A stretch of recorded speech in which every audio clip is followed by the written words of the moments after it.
50% of the world's population live in urban areas, but that will grow to 70% by the year 2050, according to the United Nations. Today, there are 31 megacities, metropolitan areas with more than 10 million people.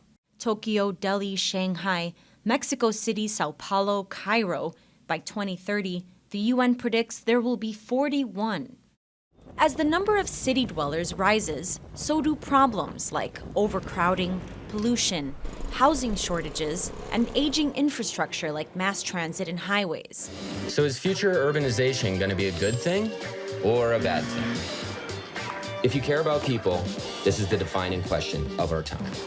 In his new mini-documentary, The Future of Cities, New York-based director Oscar Boyson stepped out of the commercial film and TV world to explore what governments, communities, and everyday people around the globe are doing to make increasing density in their cities sustainable for the future.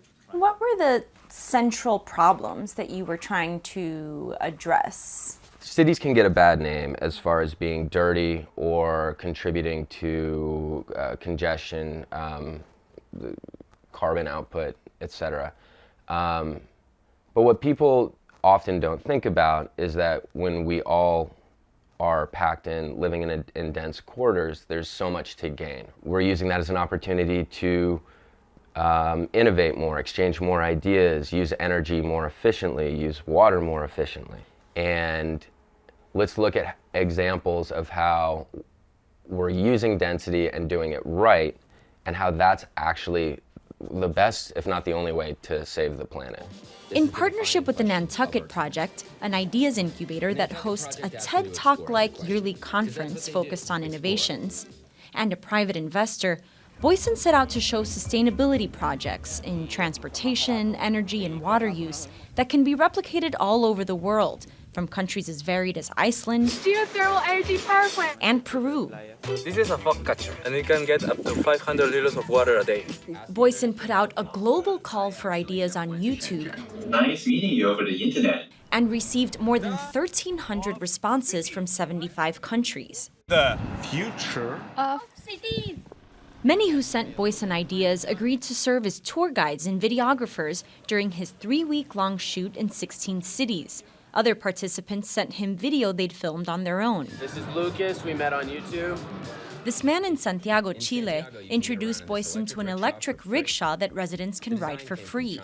So how did you go about shooting this? How did you go about meeting these people? I'd never met a stranger on the internet. I'd never done anything like that. You're very trusting to just hop in my car and I'm going to take you somewhere in a country you've never been. I would show up and somebody who'd emailed me would meet me at the airport and we'd say hi, and sometimes they were a professional camera operator or someone who works in media, and other times they were just somebody who wanted to hang out and talk or show me parts of the city that they find interesting.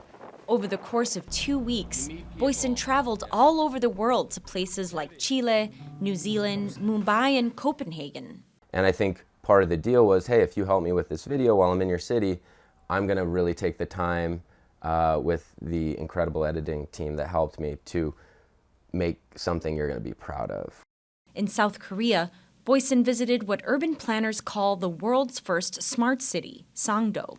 This high-tech real estate has been built during the past 15 years on mud flats filled with sand at the edge of the Yellow Sea.